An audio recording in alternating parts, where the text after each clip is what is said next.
This is Paul Johnson with the Optimistic American. We have a wonderful program today with a woman by the name of Ashley Phillips, who's put together a program called Builders, which is literally trying to help put together the building blocks inside of local communities to help us find common ground on very complex issues. She ran a panel in Tennessee, and in that panel in Tennessee, they talked about the issue of gun rights, but they've talked about everything from abortion to every other controversial issue that you could think of. And they were very successful at helping people build local values and values where people could find common ground. You're going to find this show interesting on that. I spent a lot of time around the country really trying to help work on the idea of giving independents and unaffiliated voters the same rights as all other voters. We have an initiative coming on the ballot on a variety of different states that deals with open primaries. That's important because we need to make certain that independents can participate. But if you really want to know the magic bullet to fixing most of our problems in society, at least in our society, it comes from within each one of us. It's us participating at a very local level. Government is not going to be able to fix every problem, but we as citizens, we get engaged, can do so. Now, if you like this program or if you like this idea, go ahead and push that subscribe button and we'll get started with our show. See how a group of citizens have really begun to make a difference in Tennessee.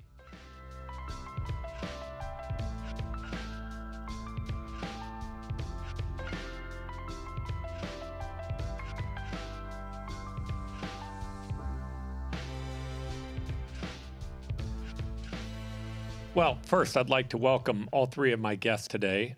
You guys are running a fascinating program, and I know our guests are going to love hearing about it. Ashley Phillips is going to give a description of that.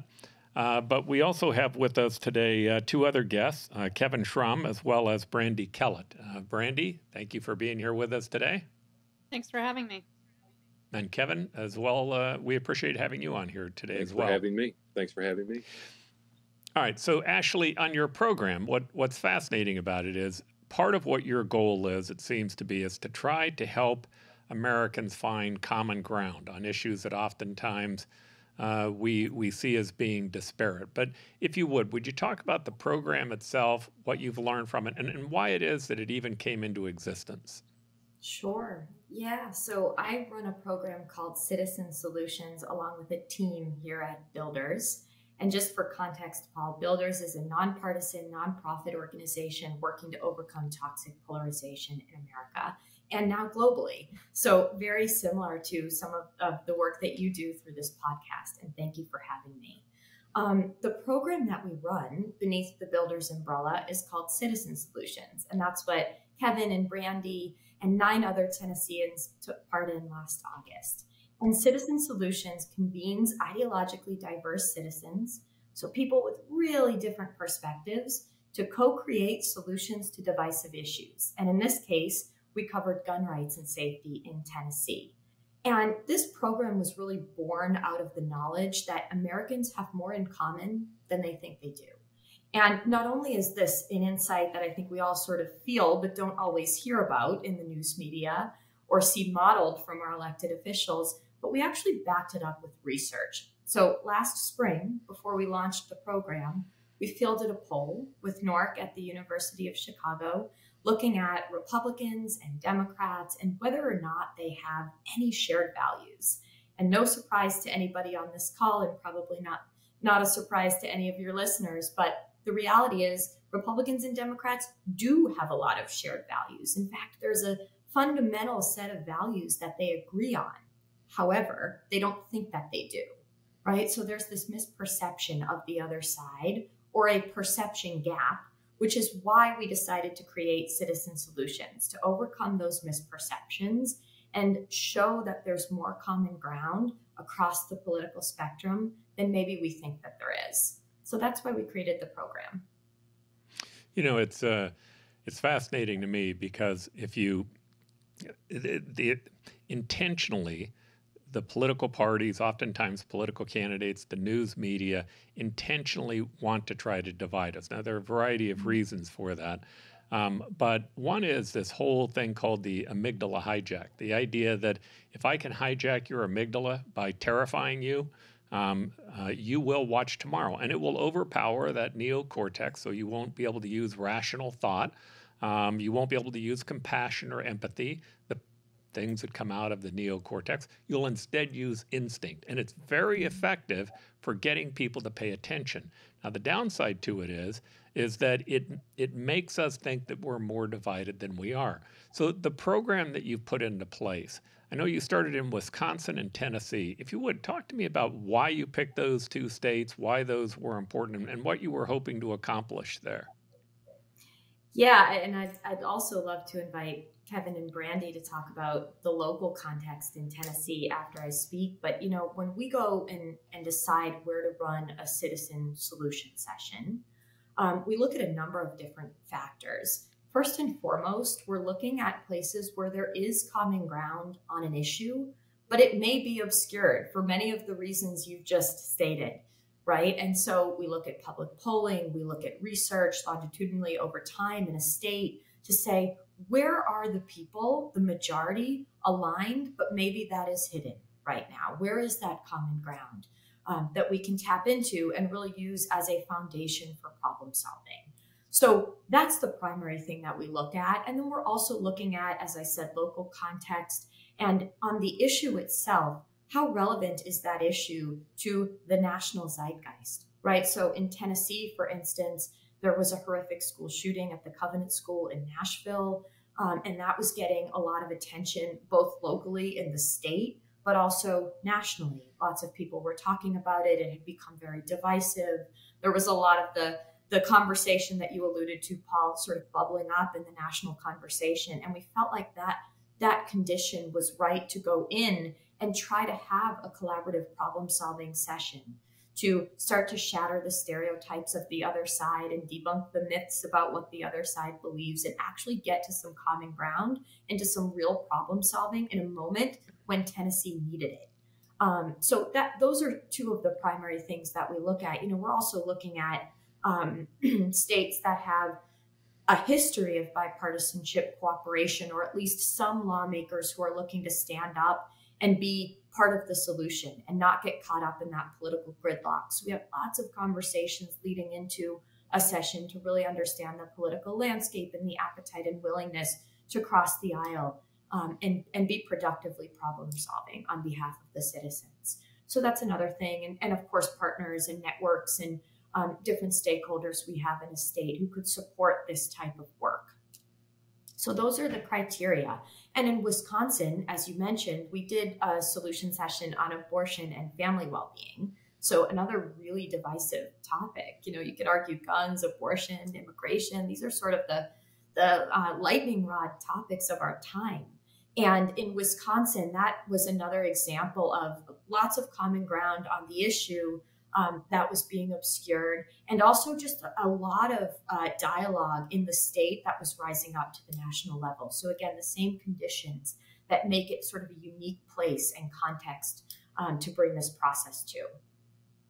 All right, so before we get to Kevin and Brandi, you start this program. How do you go out and find people that you think will be interested in the issue? My assumption is you did the poll first, and then you have to go out and find people who might be willing to be involved. As an organization, how do you actually do that?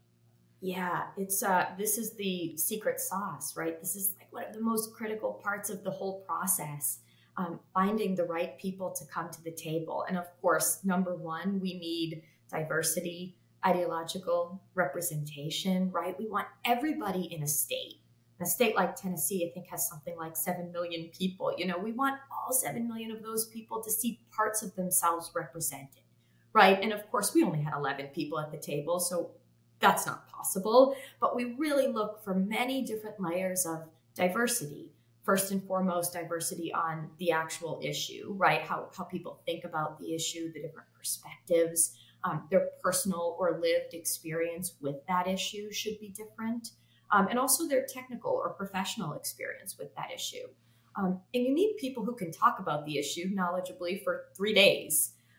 This is not plucking people off the streets in Nashville and inviting them in. This is an intentional months-long vetting and recruitment process to make sure that we've got folks who can sit at that table and really dig in intellectually with strangers for that length of time.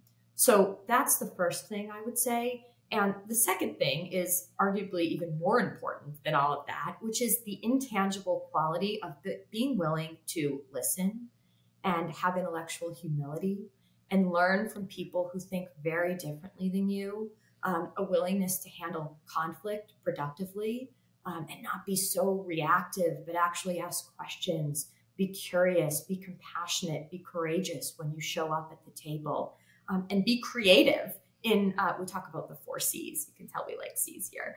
Be creative in the problem solving, right? So how do we get to those higher ground solutions? We want people who are willing to go there and not just be sort of stuck in their partisan camps or their tribes, stuck in the usual solutions that come up, but actually thinking creatively about, okay, how do we get to that higher ground and come up with ideas and solutions that integrate all of our needs at this table? And that actually does require quite a bit of creativity, not just knowledge. So those intangible qualities are really important when we're thinking about who to bring to the session. And I'd say we talked to hundreds, in this case, hundreds and hundreds of Tennesseans before we decide who's going to come to the table. And we ended up with 11 citizens, again, including these 2 in Tennessee. And in Wisconsin, we had 14 citizens, so people who can tell their stories and talk about that topic. And I'd love to hear Kevin and Brandi's experiences going through that sort of early vetting process with us. But yeah, it's a months-long intentional process that Builders does not take lightly, because it's the secret sauce to making it all work. So, Kevin, first, again, thanks for being on our program. But what I'd like to know is, you decided to take part in this program. I'd like to know why it was that you decided to take part in it and what it was that you hoped to get out of it. Well, I was glad to be a part of this. I had written a piece after the Covenant School shooting, and unbeknownst to me, apparently it went viral because I got a call. I'm not sure it was from Ashley or one of the folks at Citizen Solutions, and they said, "Hey, I read your piece," and I'm like, and I'm calling from Boston or wherever it was, and I was like, I didn't publish it there. And basically, what the piece said is that yes, we need to look at some issues around the gun process, and rights and safety, but ultimately we're dealing with a people issue. Why do people kill people?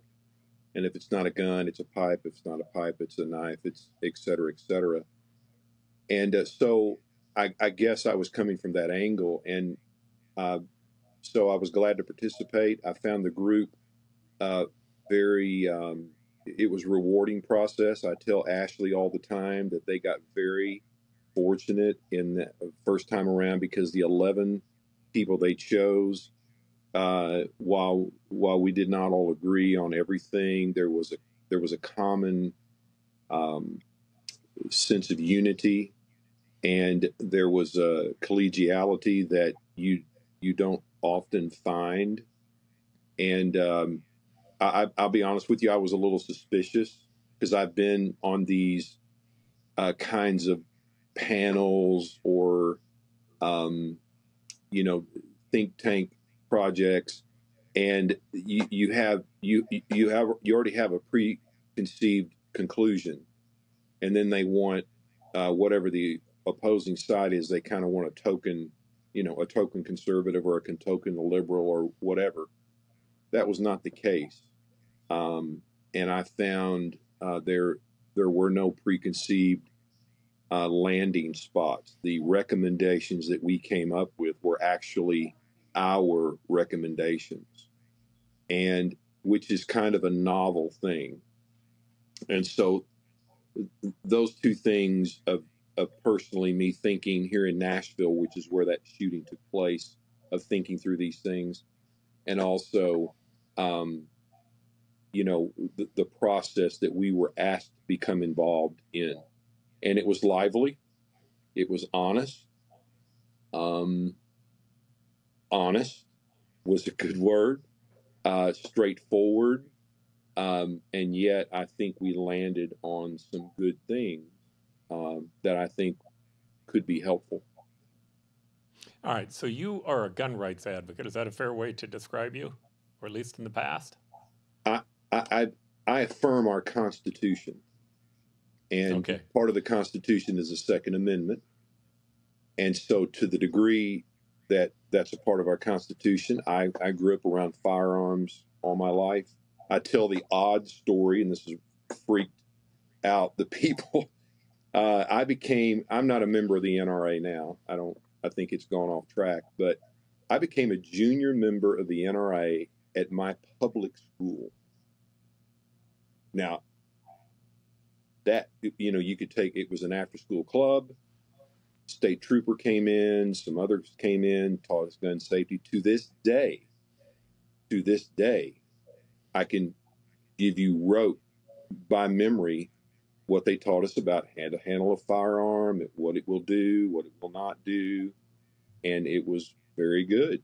And that's an odd thing. I would not recommend that now, but that's how far we've come on this issue. And so I would say that I'm gun rights in the sense that I believe the Second Amendment is there. I think it ought to be affirmed. I do think that there are some things that we need to tighten up. For example, a lot of times we don't even follow our own laws that are on the books already. But that's another issue. So that's the position I'm coming from, and I'm also coming. And I'll lay my cards on the table. I'm a little suspicious of the government when it wants to do something for the good of the people. I've heard that. I'm now in my 62nd year, and I get a little nervous when the local politicians start saying we're doing this for the good of the people, and I've heard that ad nauseum from both sides, right, left, moderate, and I get a little nervous when they're going to do this for the good of the people. You just trust us, and so that's kind of where I'm coming from, kind of a healthy suspicion. I'm not a conspiracy guy or anything like that. I'm just saying I'm originally from Missouri, so I have a wide streak of independence in me, and so, but I do want there to be the safe use of firearms. I don't think young people understand the lethality of weapons, and I think there's a lot of reasons for that. And I do think there are some things that we can do that we ought to do without obliterating the Second Amendment. Yeah, I think our founders had a similar reason for wanting the Second Amendment in the Constitution. It's funny.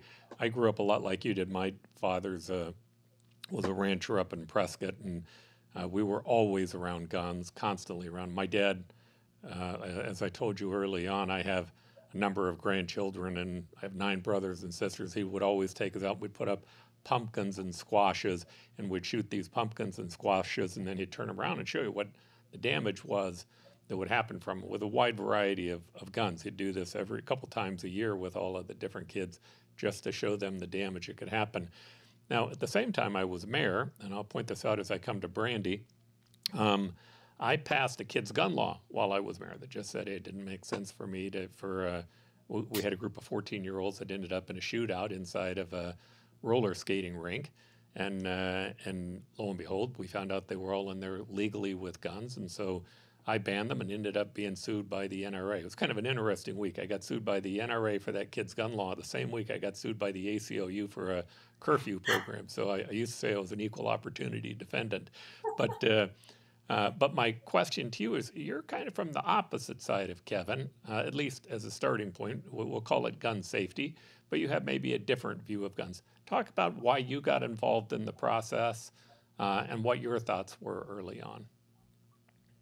I got involved in the process because I saw Nashville and Tennessee at the crux of an issue that was sort of wreaking havoc across our country. I was tired of America being known most for, violence on our streets and mass shooting events. I'm an educator, and I was um, heavy with burden thinking about my students and the ways that they are traumatized by shooting events, and the way that my own 4 children have to wrestle with that sort of thing, the way that we have to train teachers to, be prepared for such issues.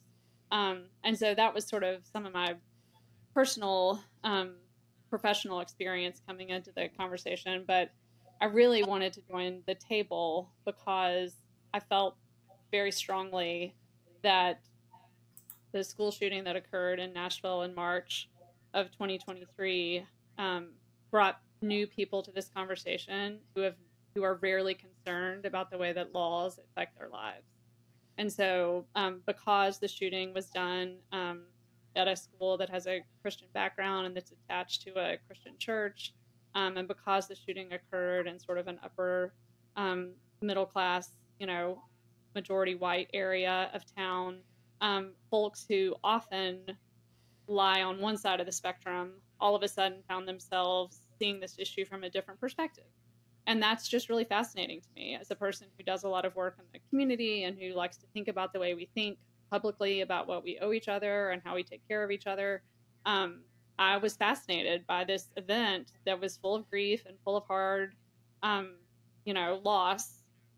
It really was a catalyst to help people go, oh, the political binaries that I've been told I need to perfectly align in don't line up with me anymore. And so even though I very much vote on this side, all of a sudden on this one issue, I'm seeing a different side of the issue.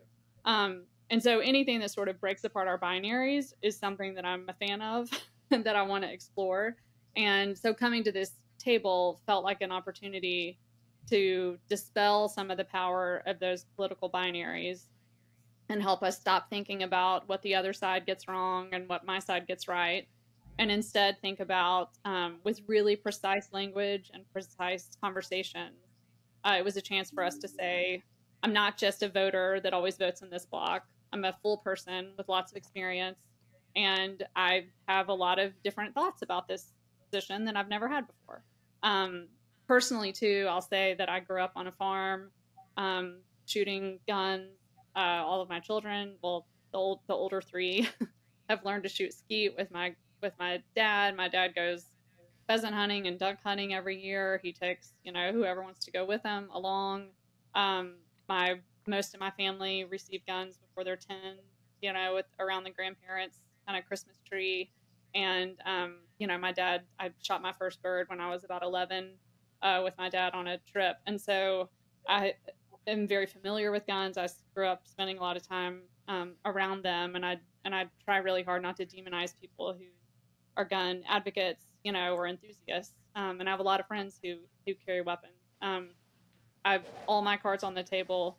I'll say that I sort of reject the notion that for most people, carrying a weapon will keep them safer. I think actually the opposite is true. And so I'm uh, eager to lean into any conversation where we can talk about that.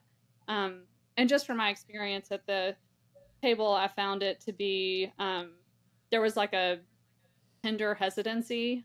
I would say at first, people were being very careful to honor and leave space for other people's views while also trying to articulate where they came to the table. Um, and if anything, I think we learned to sort of sharpen each other and allow each other to not speak in vague terms, and to not sort of use hyperbole to describe what other people think, but to instead to be really precise about what each of us think, and to find a lot of common ground there, which we did. Yeah, I like how you describe how it's difficult oftentimes to fit into a binary view. I mean, my disclosure is I'm an independent.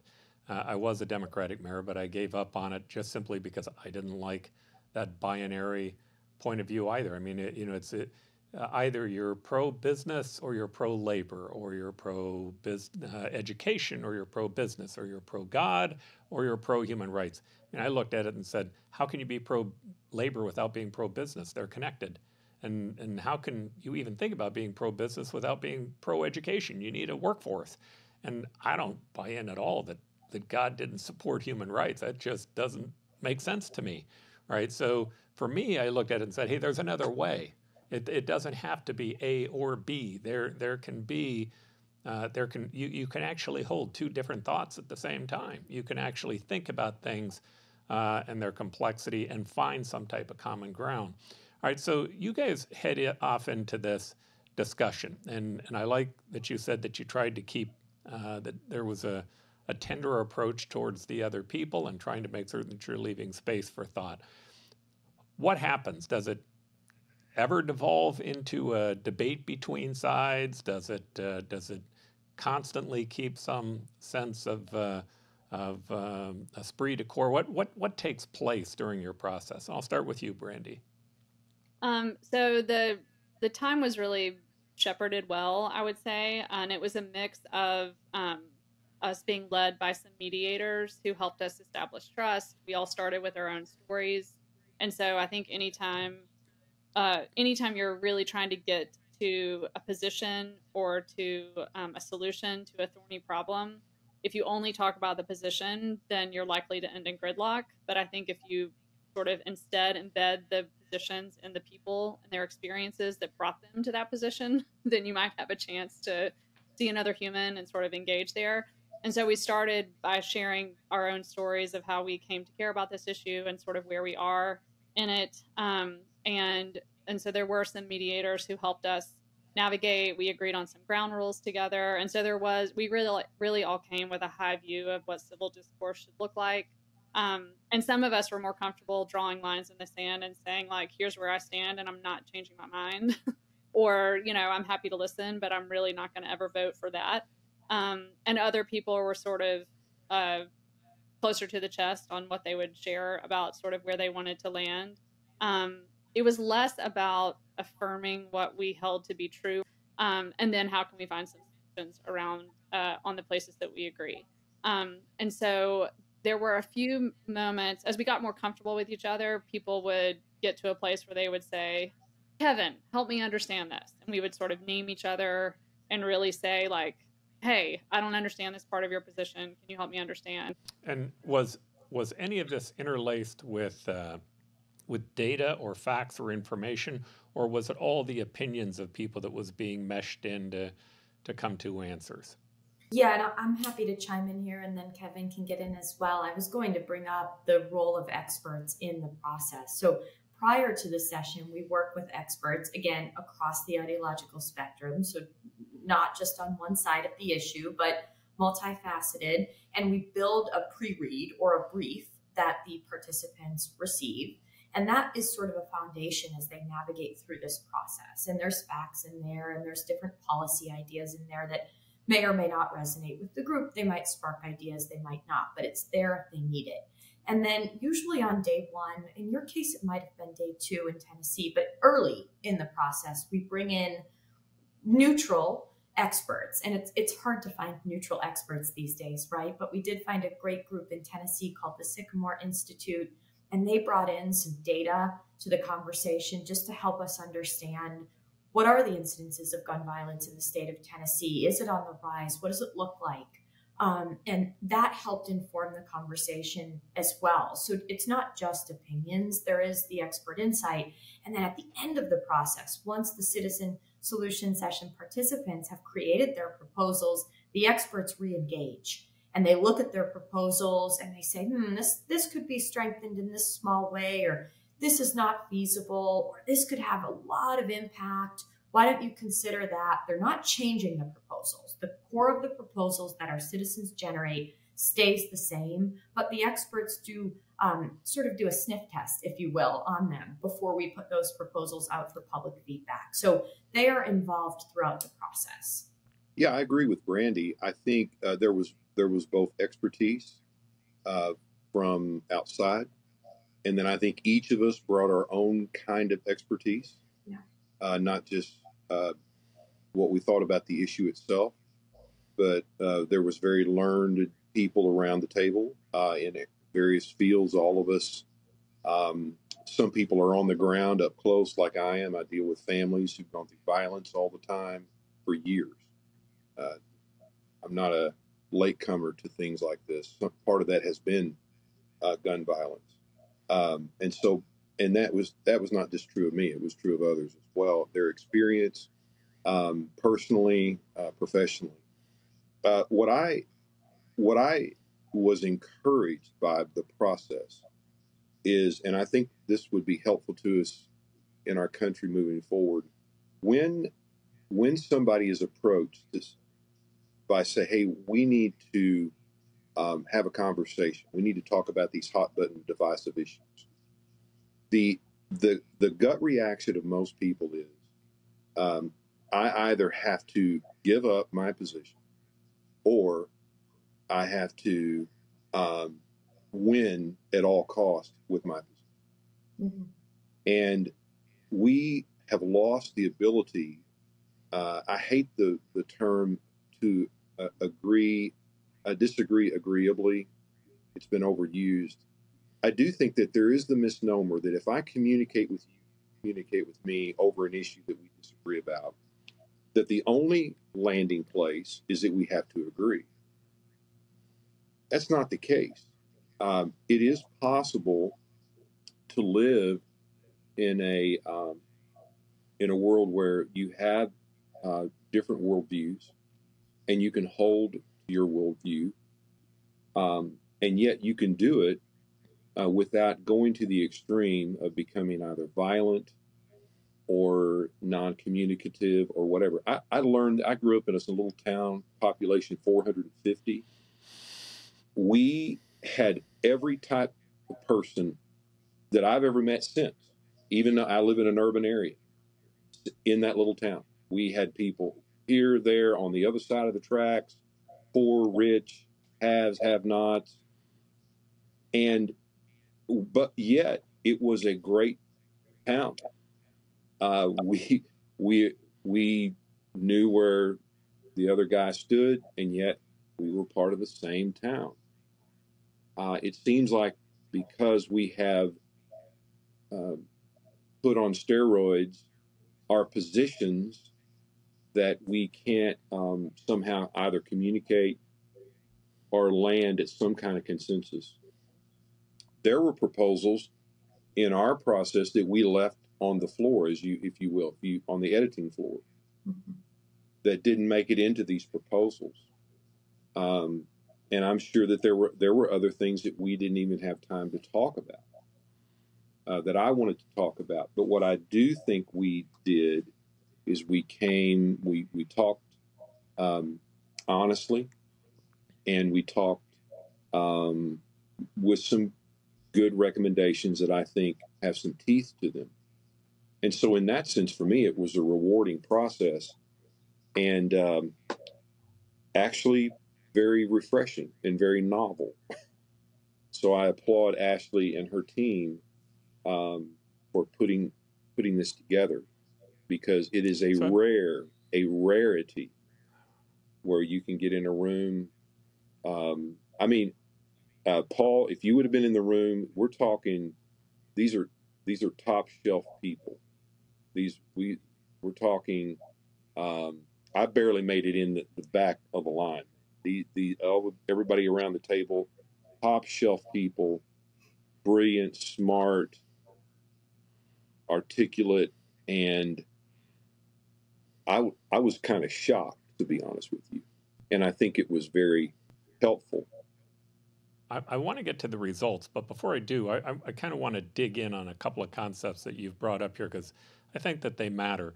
The first one is, do we have to agree on everything? There's this sense that if we don't agree, everything's going to fall apart. I do believe that from our beginning, we tried to have an agreement on a central narrative.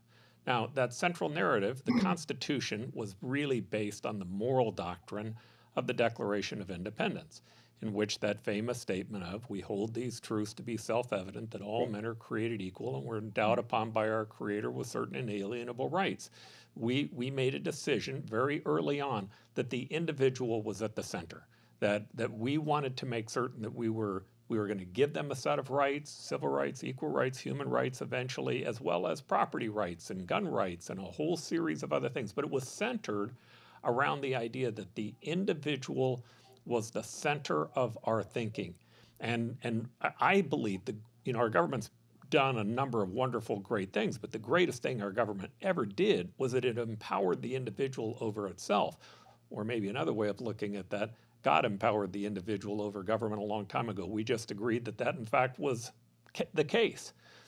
The point I'm giving is you can agree on that and then disagree with what you should do with monopolies or with any one of 100 other issues, knowing that you still have some common glue and narrative that holds us together. And the reason I bring that up is I'm worried in today's society there actually are extreme groups who do not buy into that fundamental narrative. They do not buy into the narrative that where we should be coming from is making the individual center. They instead would want to identify us by the group that we're in, as opposed to identifying us as people where we can try and find common ground.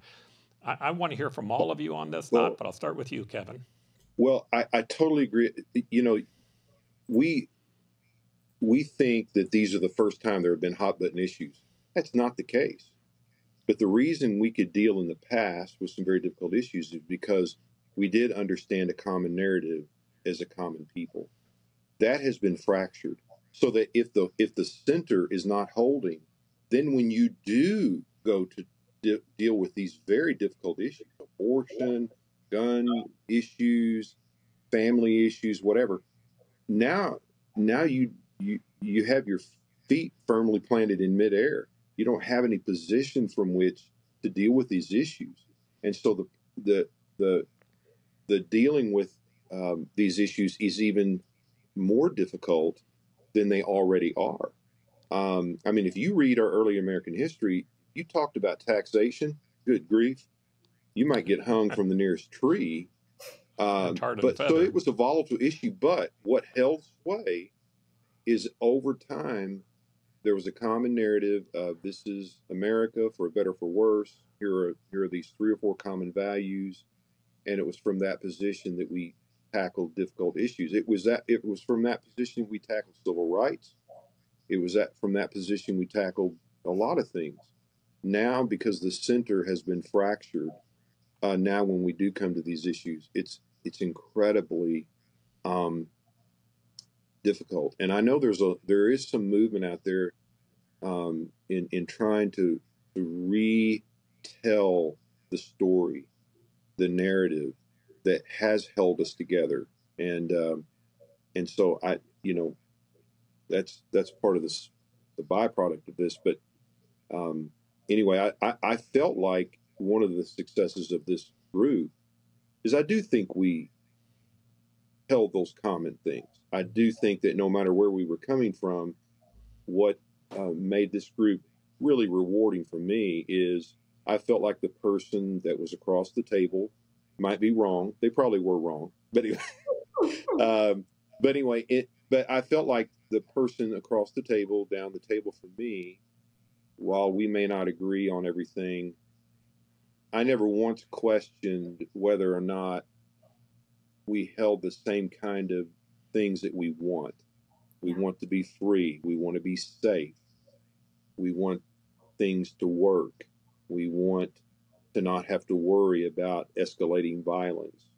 We want, if we're going to have guns, we want them to be handled properly and safely, and et cetera. There was never any doubt in my mind whether that was true or not of any of the person that was there. And that made it possible for me to be able to be honest, because I knew that we were kind of in the same stream together, but maybe standing at different places. That's one of the reasons why we have, on the day one of the solution session, we have the participants begin to craft a vision statement. And they crystallize that over the 3 days together, but it begins on the first day and they start to explore their shared values. And sometimes those values are surprising, in the same way that in the poll that I referenced earlier, it's surprising to Republicans and Democrats that the other side holds the same values dear. But in this case, and Kevin used the word safe or safety a couple of times when he was just speaking, that was one of the values that pulled through in their vision statement. right? And Tim Carroll, who's a firearms instructor, he's one of the Tennessee 11. He's not here, of course, but he was a part of our group. And he talked about, when he talks about gun safety, he defines it, he talks about it all the time. I mean, that's what he is for in a lot of ways as a firearms instructor. But the way that he defines safety might be a little different than the way that Brandi is defining safety. You know, you introduced her as a gun safety advocate, and they would say, like, we both look at safety. We both want safety in our communities, for our families, for ourselves. But how we think about it is slightly different, but still there's that shared value. So I think that's really important foundation upon which to build the solutions. And Paul, one of the things that I want to add, whenever the word mandate came up in the meeting, everybody got a little tight for a lot of different reasons. Mm-hmm. And it's interesting, I just thought of this. This conversation with the Tennessee 11 took place in the aftermath of COVID-19. Mm-hmm. Now, wherever you stand on that position, and I was pastor of a church full of people all over the place. Mm-hmm. Two days, no matter where you stood, the aftermath of that is nobody trusts the man, so to speak. For example, now when you find out, well, we were kind of making it up as we were going along. I don't think it wasn't that people were against safety, keeping people safe from the virus. It was more like, hold it, you mean to tell me that you guys were making this up as you were going along as well? And again, as a public official, it's difficult to know what to do. So the Tennessee 11 are sitting in a room, and now all of a sudden we've been through a couple of years of, hey, let Uncle Sam decide this issue, and you're like, I don't, that makes me nervous. And so I think it was interesting the historical context we were in as we were having these conversations about how you decide these things.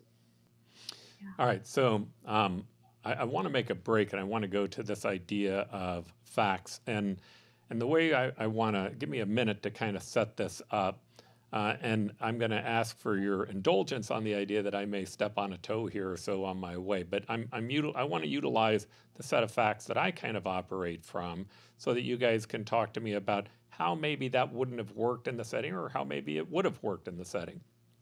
So my partner and I, my partner is Dr. Emily Basha. She and I, we wrote a book together called Addictive Ideologies, and it's about identity politics and a series of other things. But we spent a lot of time, I was mayor, and I spent a lot of time on crime issues. And we decided to dig into this whole issue of what's going on in school shootings for a variety of different reasons. At this particular time, we were going back to Michigan to speak about an incident that had happened on campus there. The Justice Department actually does a wonderful job of giving you a database that you can actually search through all of the different mass shootings that have happened in the United States. And if you want, you can separate those out by schools as opposed to just mass shootings that have happened in a variety of different places, which was what we did. And then you get all this other data that comes from it. And there were a couple of things that were fascinating when we looked at the data. The first one was, for the most part, almost all the school shootings except for one was a white male between the age of about 14 years old and 21. All right, now, why is that important? Well, it starts to narrow down who you have to talk to if you're concerned about school shootings. A second one that was big was that overwhelmingly, all of them were really suicidal. In fact, they committed the incident with the hope that they would be killed. That was part of the goal. When they were done, they were going to kill other people, and then they were going to end up being killed themselves. Well, again, you can actually identify people who are suicidal or who are more inclined to being suicidal. There was about a third of them that used some type of semi-automatic weapon, but the one thing that was clear was you didn't need a semi-automatic weapon to kill a lot of kids, right? And that took us to the fourth issue, which was overwhelmingly, it was almost every single one of them, the kids had gotten a gun from their own home took it to their own school. 100% of these were kids going back to their own school with guns that they'd gotten from at home that at least their parents argued weren't secure when they took them. Right? So you start to look at that issue and you go, well, I remember when Bill Clinton went to ban assault weapons. I was mayor at the time. And there's a great argument that says, man, for 10 years, because he went to ban them or did do some type of ban, we didn't have any shootings with assault weapons. So one theory on that is, well, there you go. If we just banned assault weapons, they would stop. Here's another theory. What did the people who had assault weapons do with them? Because they didn't go pick any up. They hid them. They put them away. They were afraid somebody was going to come take them. And guess what? Nobody inadvertently got a hold of them.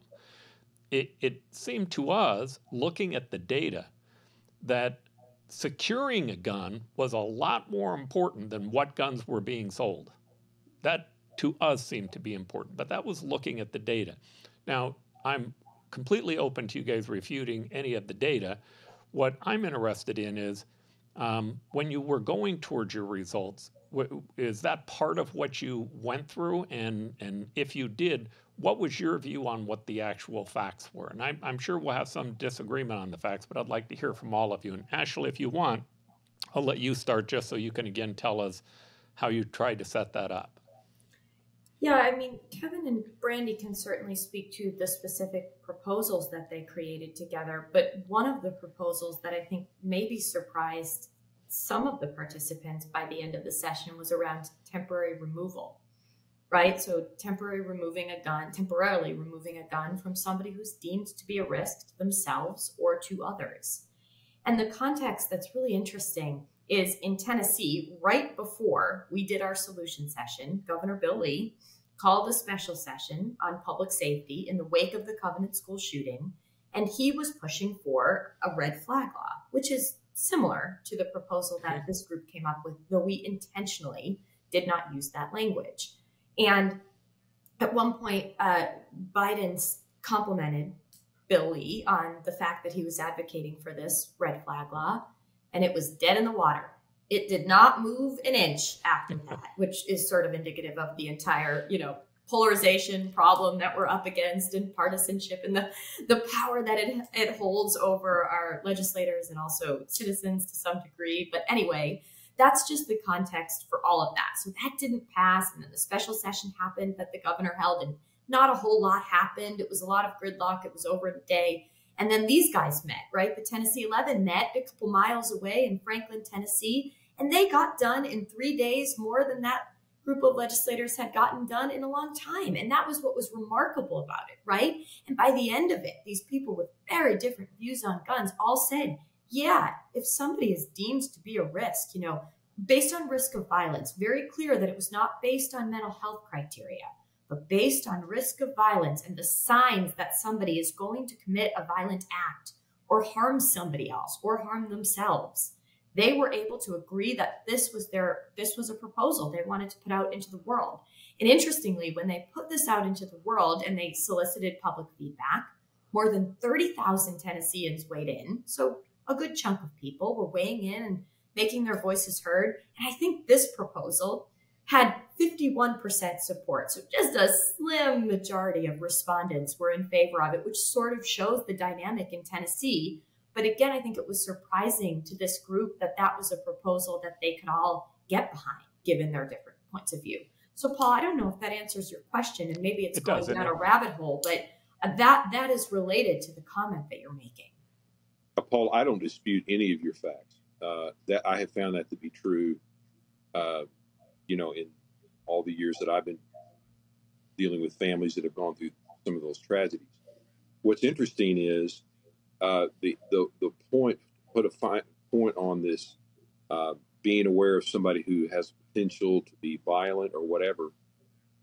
One of the things that's playing out with the Covenant School shooting is this young lady had written a manifesto, and there's been a big controversy about it being released. Some of it was leaked, and some people didn't want it released because they thought it would reinforce that this young lady was a trans person, identified that way, and therefore this school was a Christian school. She had gone there previously, and they didn't want to, make it appear that this was a revenge shooting of some kind. What's interesting about that is in the last couple of days, apparently this young lady had been referred by her psychologist to Vanderbilt University. And now the ball has been dropped because, according to the reports, several reports, that she had signs of wanting to do shootings, mass violence, and it had fantasies about doing exactly what she did. And so one of the questions is, who dropped the ball here? Did her counselor? Did Vanderbilt? I don't know. But this puts a fine point on this issue, is that if it's true, Paul, what you say, and I don't doubt it, that we have to identify people who are going to be a danger. Well, how do we make that happen? And apparently, even people who were in the know either evidently didn't take her seriously enough, or I don't know whether it was communication. But there again, there's no way you can. The problem with this whole issue is you cannot legislate every remedy. You can legislate some things, but to Brandi's point, and I agree, how do you legislate to a parent, hey, put your firearm up? I don't think you're going to be able to pull that off, because it goes into all other kinds of rights. But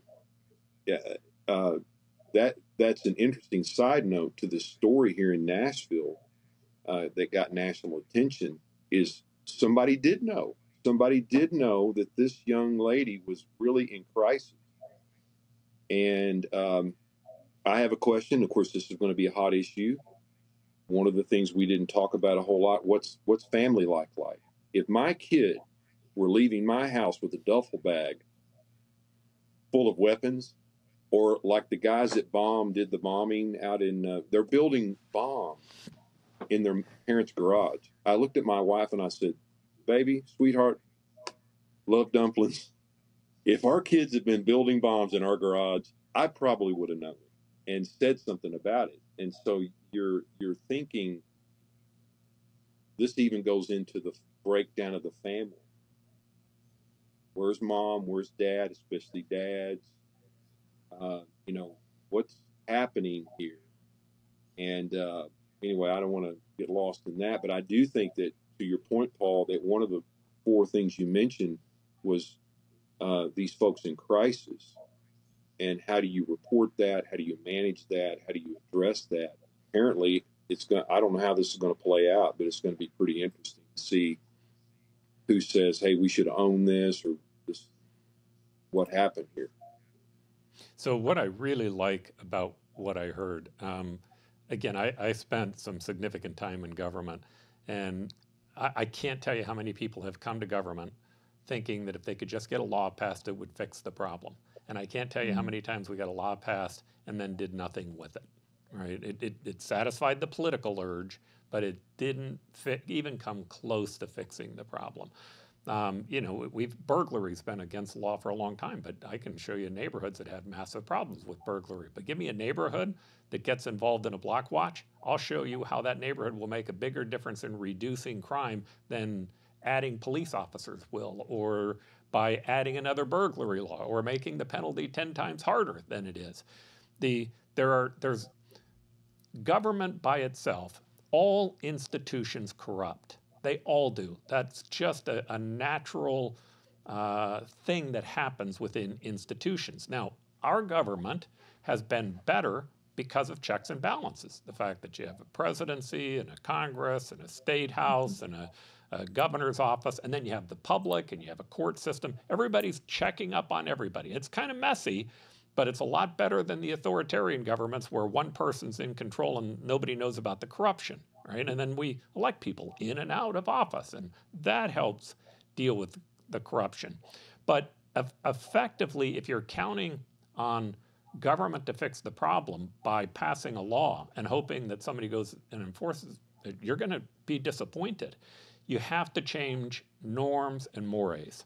You have to get people Yeah. to think differently. And if you give them 500 things to think about, good luck, right? You got to give them a couple of things to think about.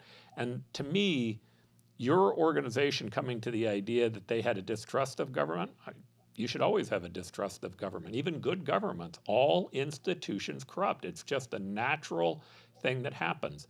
But if you can change the values within your society, if you can change the norms and the mores, if we could get people to say, I'm going to store my guns, I almost guarantee you there's nothing that we would do that would do more to reduce unnecessary violence and killing than that one issue. Now, I don't know, did Paul, this cover the issue? Let me add to that, Paul. The reason the Tennessee 11 were so successful is we didn't have lobbyists out in the hallway waiting to control the group. We were actually independent-minded voices who got in a room and we hashed it out. And we didn't have, you know this, Paul, you've been in government. I'm around government officials all the time here in Tennessee. Gosh, it's a hard job. They got people yanking their chain all the time. And I was talking to a buddy of mine who's a rep down in Chattanooga, and he said, man, you cannot believe, we get all the time when we're in session. I mean, I can't even go out in the hallway, and the lobbyists are pulling on my, sleeve, and this constituency and that constituency. And sometimes if these politicians would simply be left alone, put them in a room, they might get something done. But there's other outside influence.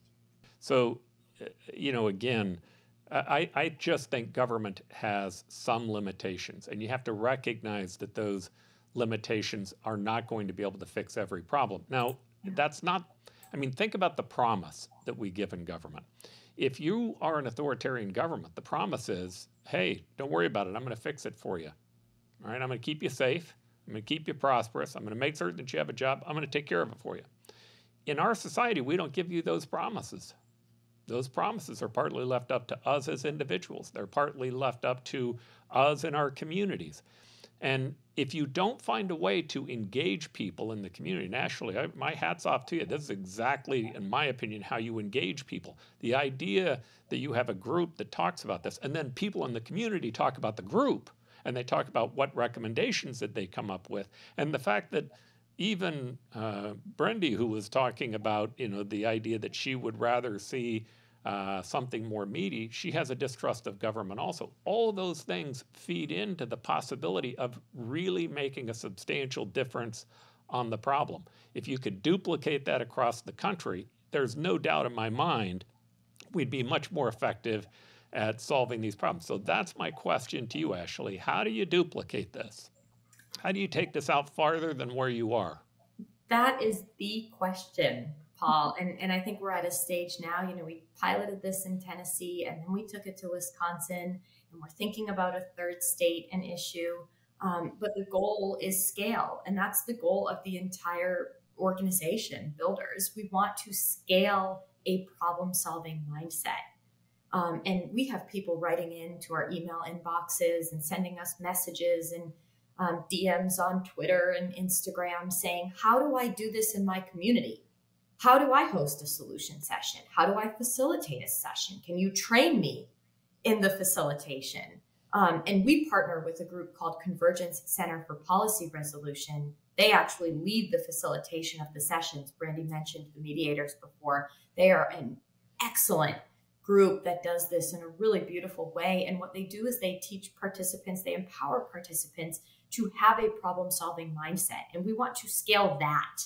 As much as we want to scale the proposals, we want to scale that mindset so that people are willing to assume positive intent and get with the other side and see the value of collaborative problem solving. So right now we're in the thick of it, trying to figure out, how do we scale this? Is it, a solution session in a box?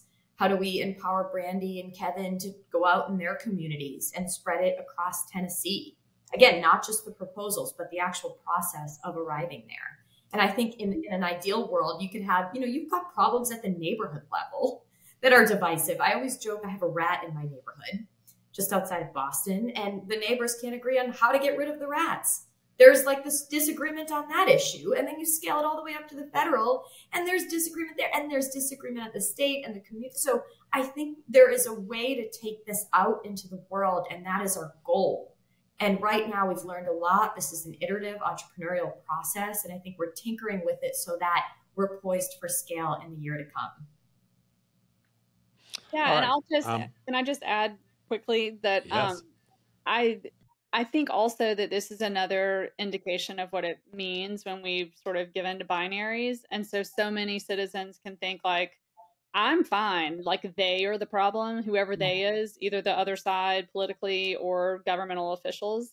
And part of the scaling issue, I think, here is to say, how can we develop lifestyles where we practice these skills every time we have a meal or where we do this at work? And so it doesn't need to be this formalized process. Some of us are good at things like that and some of us are not, but like, how do we just sort of reach across lines of difference and notice, oh, I think you see this differently than I do, tell me more about where you're coming from, instead of, oh, now you're not trustworthy and I will no longer speak to you in public. I do think that in small ways that we can normalize this sort of behavior, but we have to take ownership. I think largely we need to move from like a passive blaming posture to like an active, like I am the person I've been waiting for posture, and I'm going to start to like lead my home so that people who really disagree with me are welcome here, and we learn to listen to them and learn from them. Yeah, I was asked a long time ago, and I've used this line over and over again. Somebody asked me about how do you actually act patriotic, and they were being critical of another group of people that they didn't think were being patriotic, but they claimed that label. And I said, well, that's really simple. If you want to be patriotic, quit insulting other Americans. Start with that, right? Learn to listen. You don't have to give up your values to try to figure out whether or not maybe someone else has a good point to make, and maybe you can adjust your opinion. Kevin, I'm going to give you kind of last word on this. By the way, I loved having all of you. It was wonderful listening to your comments. And Ashley, I would just tell you, I think both Brandi and Kevin would be great spokesperson beyond Tennessee. Just the idea of trying to make certain that we're advocating for another way that is very local to solve problems.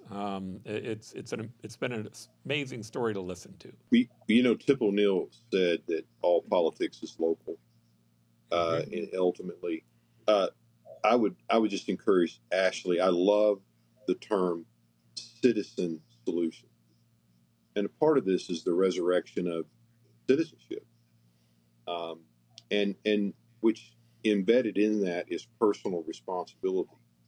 I store my gun safely because I am a responsible citizen that does not want other people to take my right to have the gun and misuse them. It's as simple as that. And I think this dependence on, well, the gut, I know people that get up every morning and they look east for DC to see from whence comes our help. and government has a role. It's important, but that does not abdicate my responsibility to be a good citizen. And I would I've told Ashley and the team that our Tennessee 11 was so good that we need to have a retreat every year, preferably in a mountainous region of the United States. And we can talk about anything we want because it was so beneficial to me. And I'm encouraged. I'm encouraged because I hear these conversations happening more and more. In my line of work, I would call it renewal revival, which ultimately I think is the restoration of human dignity and what it means to be not only a person, but what it means to be a citizen of a very great nation, faults and flaws though we have. What a privilege it is to be here and to be able to have free and open discussions about this. And I was glad to be a part of it. Oh, Reverend, here. We forget this is far and away, this is the greatest superpower in the history of the planet. There's nothing like this place. And more importantly, or just as importantly, is we've done more to move human progress than any other civilization ever, not just in our own country, but around the world. And it came because of those ideals. The challenge is sometimes we forget that when we get into these petty squabbles. These squabbles are important. They have to be dealt with. But, we're talking about the Second Amendment here. We can be talking about the First Amendment. Should we take away somebody's right to freedom of speech? The answer to that is no. But that doesn't mean that there aren't people saying things that they shouldn't be saying, or that aren't problematic, or that are causing damage and hurting other people. The best way to resolve that seems to me not just through individuals, but through individuals playing a role in a very localized process where they're engaged, where other people are listening to them, where you talked about your fears right up front, where you talked about the things that you were worried about, but where you also try to find some type of common ground. If we don't keep finding that common ground, that great progress that we just spoke about a moment ago, it's at risk. So thank you. Thank you to all of you. I'd like to tell you I appreciate all of you being here, and you definitely all three fit into my optimistic American category. Thank you. Thank you. Thanks.